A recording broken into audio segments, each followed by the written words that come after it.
All right, good morning, everyone. I'd like to thank you all for joining us. I'm Gina Ford, Communications Director for Prince George's County Executive Angela Alsobrooks.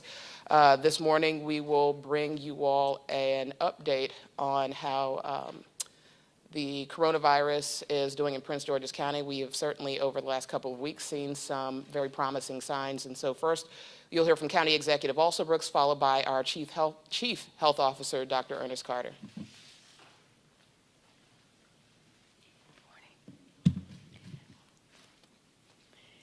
Good morning, everyone. I want to thank you, first of all, for coming here this morning as I give some updates on on COVID-19 here in Prince George's County.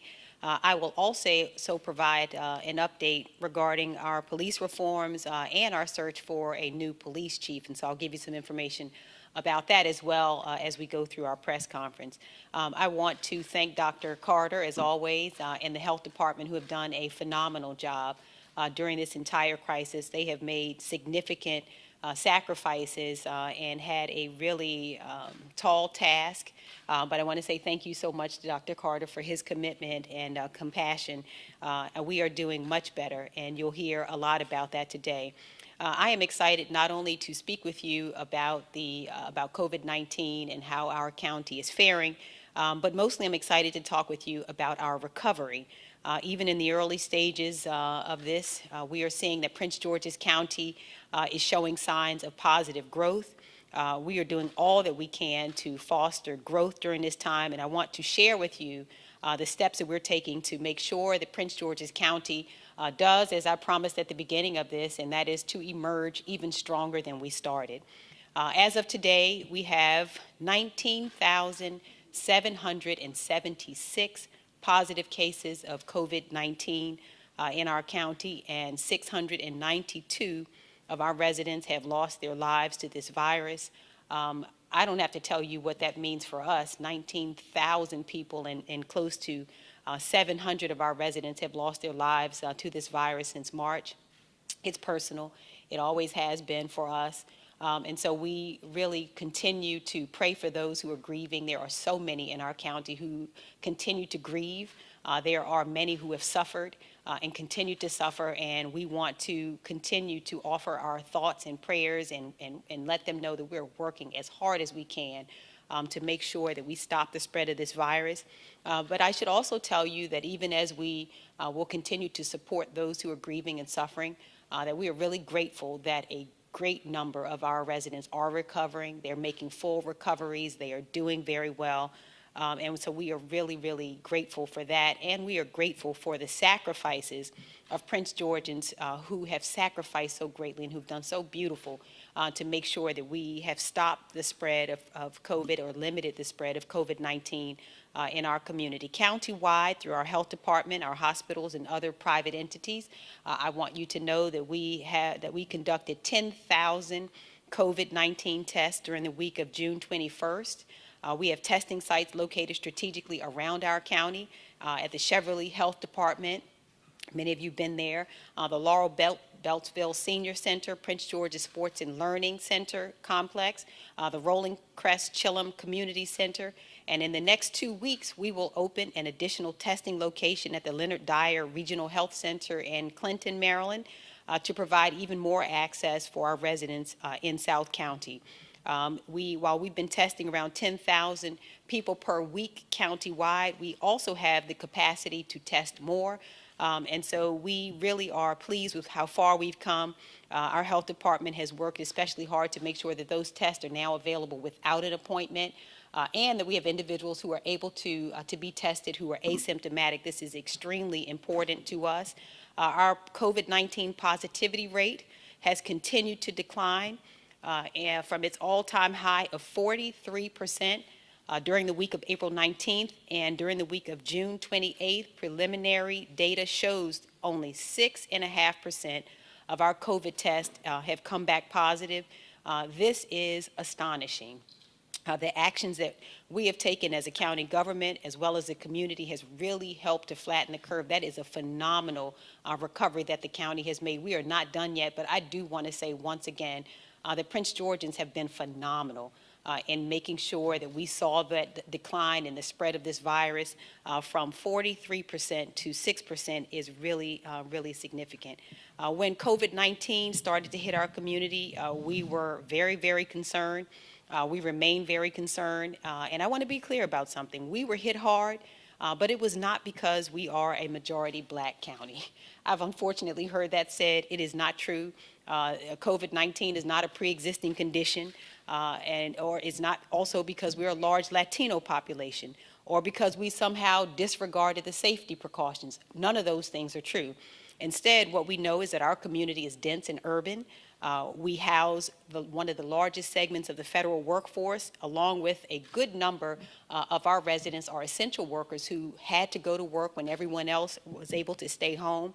And thousands of people visit Prince George's County every day. We have data from the University of Maryland, College Park, that showed us not only do we have an inordinate amount of people who come in and out of Prince George's County every day, but their data showed us as well that we were in the top 3% in terms of social distancing in the country. So I think it is important to note that Prince Georgians have been very, very responsible and compliant, and I'm just very proud of them. And despite all of those factors and more, our cases have been dropping precipitously. And I want to thank each and every one of you, because we could not have flattened this curve without the concerted effort of our engaged citizens who have been there with us every step of the way. Prince Georgians, and this is just the fact of the matter, I'm so proud to say that they look out for each other. Prince Georgians have made sure that we have cared for each other, that we have covered our faces, that we have remained distanced, that we had to forego some of the family gatherings that we wanted. There were many sacrifices that had to be made over the last several months with graduation celebrations and other significant milestones. But we now have the data to back up the fact that Prince Georgians had each other's backs. And so overall, our infection rate has trended down since April. However, there has been a slight increase in the rate of infection over the past few days. I have to just ask everybody, please remain vigilant. We are concerned. We'll see what happened after 4th of July weekend. I know people were anxious to get together, but we're seeing that those numbers, although are headed in the right direction, that we did see a slight increase, and we want to make sure that people are still vigilant. That said, our county has one of the lowest infection rates. That our county that started with one of the highest infection rates in the state now has a lower infection rate than the state of Maryland's average. So our infection rate is continuing to decline. Nobody had to beg Prince Georgians to wear a mask. We know that it is inconvenient, but because of your great respect, not only for this virus, but most especially your great respect for each other, for your neighbors and colleagues, for our older residents, those who have pre-existing conditions, we continue to see this go down. And so if we continue to practice social distancing, limit our travel, and continue to wear masks in public, we can keep this virus at bay. And so we'll continue to rely, as we have, on the advice of medical experts and scientists who will tell us when it is wise for us to be able to allow more and more to happen. But we're going to recover together, and we're going to do so with data and information. I want you to know that Prince George's County, although we have suffered greatly, not only on the health care front, but you all know that we have suffered greatly economically.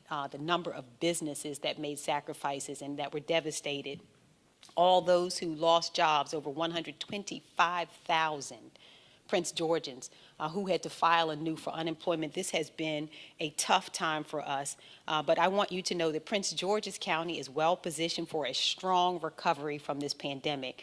Several weeks ago, I started the Prince George's County Forward Task Force. You luckily heard from Dr. Dukes, who had come here, and our good friend Bill Von Haney, and that was very intentional. It is important that we recover. But more importantly, I want you to know that we have looked toward how do we move forward? How do we do so in a way that leaves us stronger than ever? How do we maximize and take advantage of all of the lessons that we have learned during this time to make sure that we recover stronger in business, that we recover stronger educationally, that we recover stronger in every respect of our community? And those are the things that we want to make sure that the Forward Task Force will help us to focus on. So we have assembled a group of experts in public health, business, and government. to create a nexus. And the task force will combine new data with expertise to provide well-reasoned recommendations on how our county should deal with the pandemic going forward. In other words, we're not looking backwards, although we have worked as hard as we could to get here, but we are really determined that we will move forward in an even stronger way. So the Prince George's Forward Task Force will generate a final report. However, as I have said, we'll be implementing the recommendations of this task force in real time. In fact, I am really excited to receive the first part of this report from this group within the next 2 weeks, and they'll be bringing to me a round of actionable items that we can begin to implement right away, and so we will make sure that we do that as we receive those recommendations in the next 2 weeks. These recommendations, based on cutting-edge data from the Maryland Transportation Institute, will help us continue to reopen safely and address upticks in the virus in areas around the county. Our economy is also recovering, and the economic outlook in Prince George's County is improving all the while. Projects across our county are continuing to move forward. Again, this is really good news for us. The Branch Avenue U.S. Citizenship and Immigration Services building is complete, and that project will bring 3,000 jobs to our county. The new hospital in Largo is moving forward, which will help not only recover in terms of the state-of-the-art of healthcare, the state-of-the-art healthcare facility that we're bringing, but it will also be a boon for further development in that area. The WMATA headquarters project in New Carrollton is moving forward, including the Remy 2 project. The Gilbane Building Company has proposed 2 developments. The Northgate Student Housing Project, there's an Atworth Multifamily Housing Project, and both of these continue to move forward in College Park. In Suitland, we're excited about the Town Square development that is proceeding really beautifully.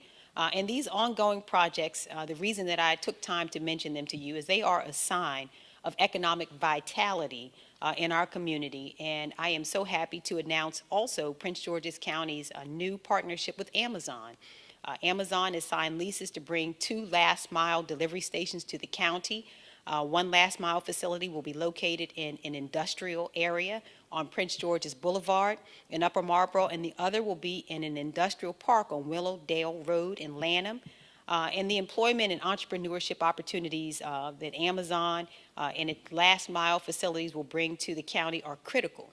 These are critical at a time where, again, Prince George's County, don't forget, was the top job creator in Prince George's County for 5 years in a row. Seeing 125,000 newly unemployed Prince Georgians is very serious. And so we will be looking for opportunities like this to continue to bring jobs back. And these facilities will create hundreds of full-time and part-time jobs. Now, these pay a minimum of $15 per hour with benefits, but this is just one of many opportunities that we will pursue. We will pursue opportunities on every level. I know what Prince Georgians will say is they want to make sure that we're also attracting those jobs to bring the 6-figure salaries and the larger salaries. And we're going to continue to have across a spectrum. We're going to really be aggressive in pursuing businesses to come into Prince George's County, technology companies, other businesses. And so these are some of the signs that we're really happy about. And I want to note that while Amazon is bringing these facilities to the county, the company is also making a commitment to our community. Last month, Amazon announced that it's bringing its Amazon Future Engineer program to 132 Prince George's County public schools. The computer science program is expected to benefit more than 49,000 PGCPS students. And all of these projects that I touched on indicate that our community is in a strong economic position for the future.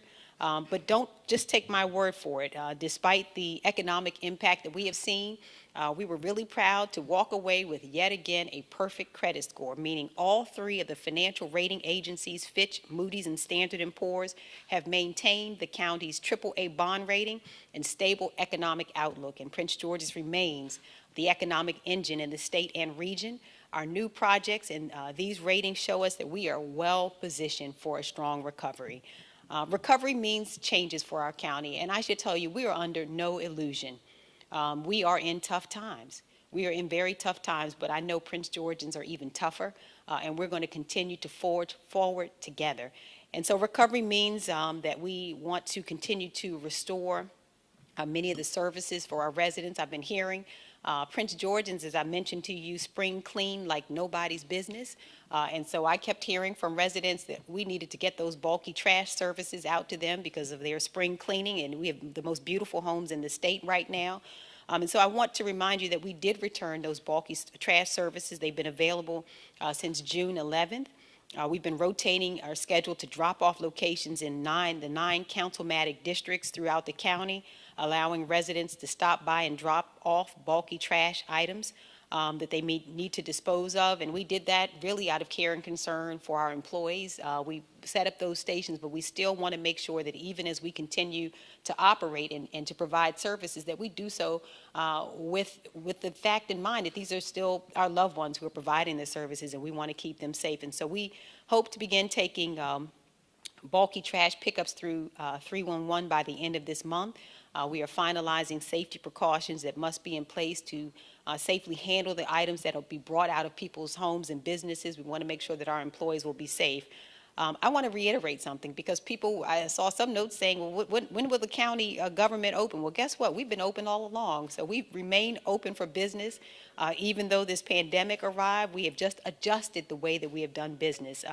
A large percentage of our county workforce is continuing to telework, and many of our services continue virtually. For example, the Department of Permitting, Inspections, and Enforcement is not only performing, but really at award-winning levels, performing virtual inspections under certain circumstances, and they have done a tremendous job. And most of our public-facing services are also continuing remotely. At the same time, we're making changes to our facilities as we bring some employees back to work. We're making social distancing preparations, marking our buildings, placing screens and requiring masks to help keep safe our employees. Finally, I want to go to two other items. We are continuing forward with our search for our new police chief. I just want to give you some brief information about that.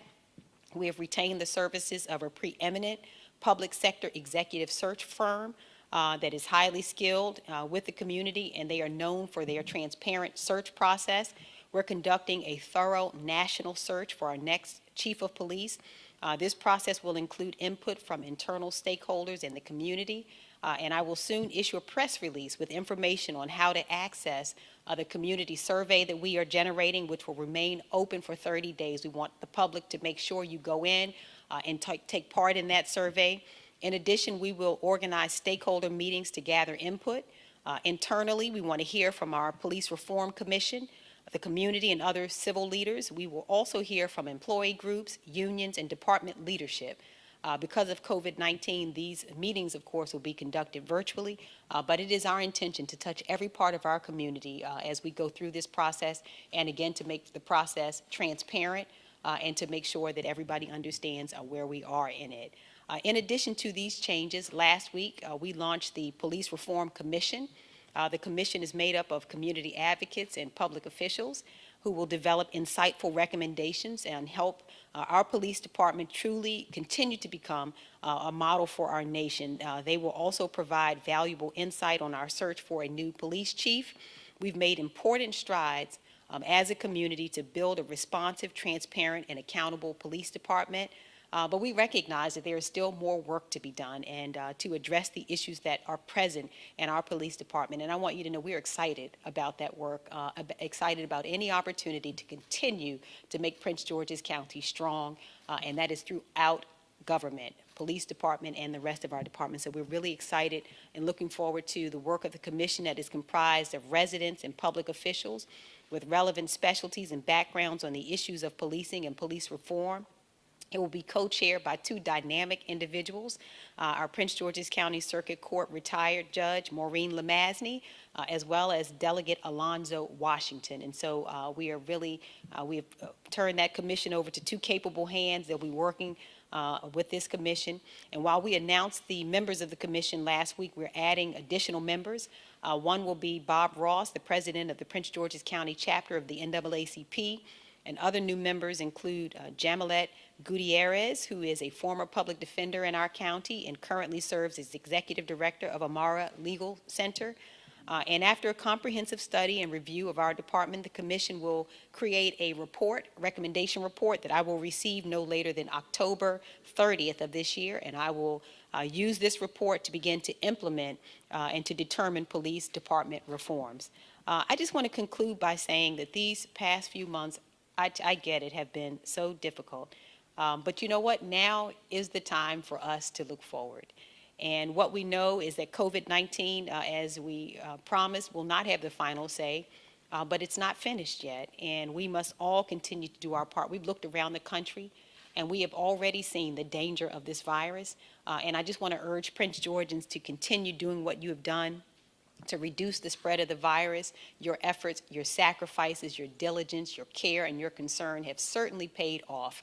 And as we continue to, as you continue to look out for each other, I want you to know that I will continue to look out for you, for your families, for your well-being, for our economic forecast, educational recovery, every area imaginable. I want you to know you just keep looking out for each other, and I promise that I will continue to look out for you. I again want to thank you for your hard work. I'm excited about the future of our county during this recovery, and I want to thank all of our employees who have been amazing in how nimble they have been and flexible they have been, who have worked so hard even during this pandemic. I want to thank our essential workers, all of those who stayed in those grocery stores to make sure that we could be fed, and everyone else who put their lives on the line to make sure that we could continue to live. So thank you, and I want to hand over at this point the microphone to Dr. Carter. Thank you all so much, everyone. God bless. Thank you, Madam County Exec.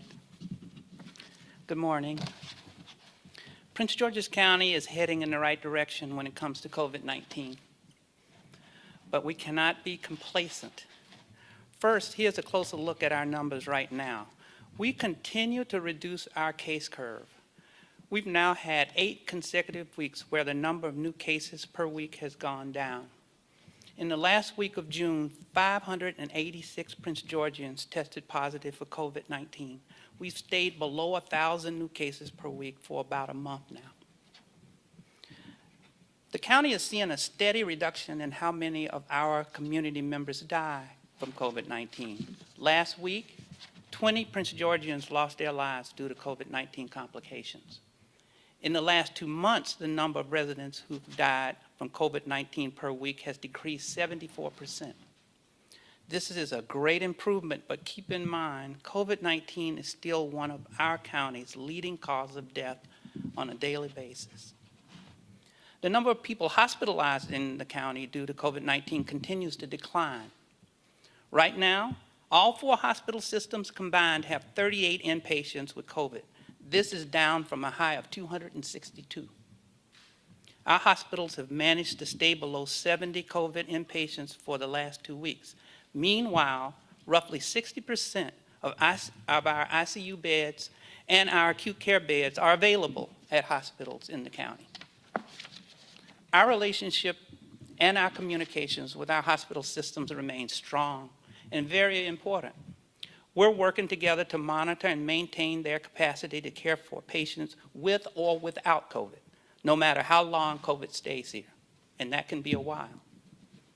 As for testing, more than 10,000 tests are done for Prince George's County residents for COVID each week. So far, more than 100,000 tests have been done for county residents to date. Right now, 6.5% of those tested are positive. That positivity rate has steadily decreased for 10 weeks, resulting in an 85% reduction since April. This is evidence that the health department and its partners have expanded testing capacity, and the measures we've taken to reduce the curve are making a difference. The health department now operates and supports 5 permanent testing sites, as well as a pop-up testing site each week at different locations countywide. Our tests are free. You don't need an appointment. You don't need a prescription. You don't need insurance. You don't need to even feel sick to get a test from us. We will also never ask anybody about their immigration status. We're encouraging everybody to get tested. It helps us to get a better sense of how the virus is behaving and spreading in our community. That means we can track who needs to be isolated to prevent others from getting infected. That's so important. This is why I'm making a public plea for everybody to answer your phone if you see on your caller ID, MD COVID. That's a contact tracer calling you. And what they want to do is give you important information and instructions to keep you and others safe. The more testing and tracing we do, the more COVID-19 infections we can prevent.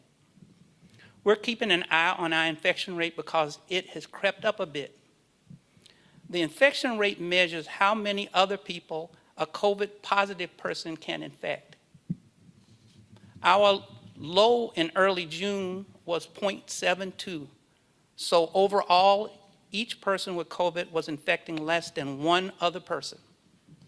While this is still true, our infection rate has increased to 0.92, and we suspect it's going to increase a little bit more, placing us at medium risk for spread. In other words, COVID-19 continues to spread in Prince George's County, but in a slow and controlled fashion. We want to be below 0.9. When you're below 0.9, you're at low risk. So we're keeping a real strong eye on that. Therefore, it's clear this is no time to relax. We've all heard about infection spikes happening in other states. Prince George's County is not immune to that. Our cautious reopening approach has helped us succeed in getting to this point in the COVID fight. We should remain cautious and keep in mind that it's possible we will see our numbers start to rise again. More than less likely it will. So if the county sees this, we're going to respond appropriately, and our residents must also. Slow reopening means that we're making progress. It does not mean we've won by any means. We have to stay strong and stay smart.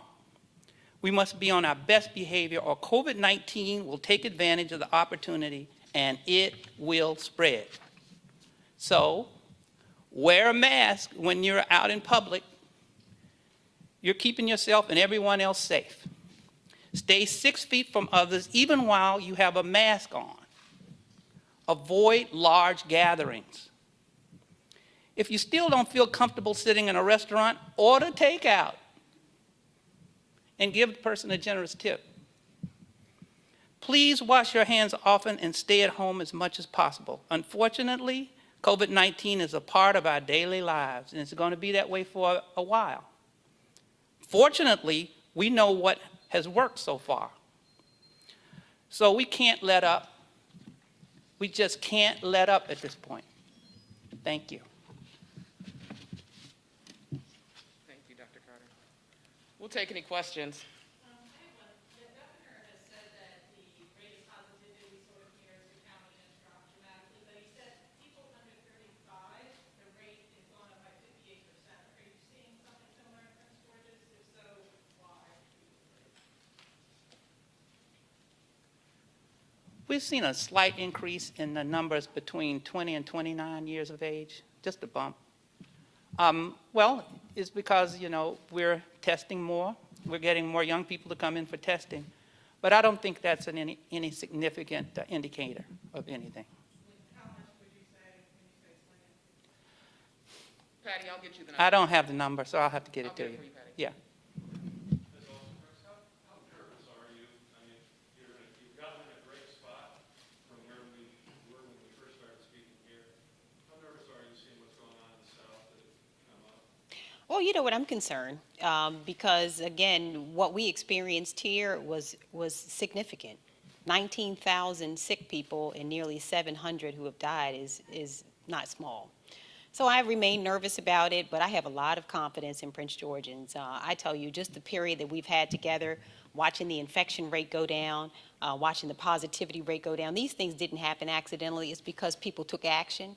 And I can tell you, I'm out and about, and I know Prince Georgians are taking this virus very seriously. In fact, they cautioned me, please don't take us too quickly. So I know that they are still very vigilant. And so I have confidence that what we are seeing will hold, because I know that Prince Georgians respect this virus and that they respect each other. Sort of on a similar subject, schools have been the subject of the week, it seems. Yeah. Dr. Golson is conducting polling, planning, this and that. What's your desire? So I've been talking to Dr. Golson. I know that she has been really diligent in making sure that she communicates with our families, and also with our administrators and teachers and all of our support staff to hear from parents and others. I think is really important. I think, I agree with Dr. Golson that our most important priority is the health, safety, and well-being of our students and all of those who interface with them, who teach them. And so we're, careful in terms of this decision, because we know it has consequences. We lost a few teachers this year who died of COVID-19. This is not a joke. So we know also that this spreads. So we have to be really careful in the decision we make. We'll make sure that we make a careful decision. I know that there's a town hall that is scheduled for next week. The school system is hosting to hear from parents again. You should know that a little more than a fourth, I believe, of our workforce has those comorbidities that we have. As we were able to survey teachers and others, that we are concerned that there are a lot of pre-existing conditions. But I should tell you also that I am very concerned about the achievement gap. Very concerned about the achievement gap. And if we have, it is a reality that we're facing, is that we could see a loss in terms of the achievement gap, and that is also of concern. So we have to balance it. We want our kids to receive a solid education and to do the best we can, but we realize that people die if we get this wrong. Do you want them in class? I would like to have them in class, but again, we're going to follow the advice that we receive from the medical community, and make the best decision we can relating to people's health and safety. Property tax. County Council has taken some action. A lot of people are concerned. A lot of people are talking about it. What do you think about that? Well, Property tax. yeah, well, as you know, the County Council is a separate body of government. They are a separate branch of government. They are independently elected, and I respect that. In terms of the homestead tax, I don't agree. I can't think, honestly, of a worse time to consider taking money from families when we have 125,000 newly unemployed Prince Georgians. I'm concerned about that. And I can tell you, I have said all along, and I've shared this with with my friends on the council also, that I don't believe that we pay for goods and services in Prince George's on the backs of homeowners. We just can't continue to do that. We have to continue to put together a strategy that focuses on commercial taxes, increasing a commercial tax base, bringing businesses here. That's the reason the Amazons are important, the 2Us are important, and the other companies. But the reality of the matter is we are going to face tough times. I agree with that. We're going to. We've seen revenue write-downs of $140 million or so. So we're going to have to find ways to continue to fund the things that are important to us. I just don't think we do it on the backs of homeowners, and that's just where I am on it. Dr. Carter had mentioned about the Maryland COVID, the contract tracing call, when the resident gets called. If residents don't respond in an adequate or proper way, could there be a possible, not want to put people in jail, but a fine for that, like happened in Brooklyn County, New York? Let me let Dr. Carter answer, please. Thank you. There was something else to add, but Okay. We're not at the point where we would fine somebody for not responding to that, but we will be very intense about finding those folks. And so I'm going to leave it at that. Thank you. I tell you, Dr. Carter's in a different mood today, isn't he? He said he's going to, so for those who don't answer that COVID call, he's coming after you. He said a moment ago that we should be on our best behavior, and I think he means it.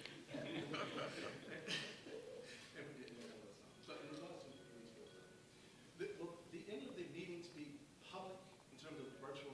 Yes. Oh, absolutely. We will have public meetings. The process that we used when we were selected the school CEO, there was one evening where we heard from the public. We had an open town hall to hear from the public to say, tell us what kind of leader you would like for us to consider. We'll have a similar process for our chief of police. This is a very important selection. It's a very important selection, and we wouldn't dare make it without hearing from the public. Do you know when the first public meeting may be held at this point right now? No, we don't have a date for it, but we have a survey that the public should look out for very soon that will get community input. And they will have 30 days to complete that survey. So that will be the first step that they will hear about, is that community survey, where we'll get feedback from the public. Just one final question. Could you explain a little bit for the public the makeup of the task force? Do you see it as a balance? A few community advocates believe there should be more community members on it. Mm-hmm. Well, so I issued an executive order, and it allows for 23 spaces on the task force, on the commission. And so that commission will be balanced. We have community advocates on there, community activists. We will also have individuals from the court system, as you've heard from retired Judge Lamazny. We have a legislator on that particular commission. So it is a very diverse group of individuals who will be, we have someone from our Latino community who will be on there. So it will be a diverse group of voices. It is important to me. We're not afraid to hear from anybody. And so that's what I want you to know, is that we want every voice possible to be heard on that particular commission. So we're not excluding any segment as best we can. It's important to have a variety of voices, some that agree, some don't agree, but we will come up with a balanced solution when we make sure we've heard from as many voices as we can. Hello, I'm a new face in the room. My name is Justin Hinton. I'm a new reporter with WJLA. Yes. On the police front, I'm curious what you're looking for in a police chief and what you think your community needs. So, I am a lifelong Prince Georgian, and I know that Prince Georgians, first of all, want to know that we have a leader who understands Prince Georgians and who has a high regard for community engagement and input.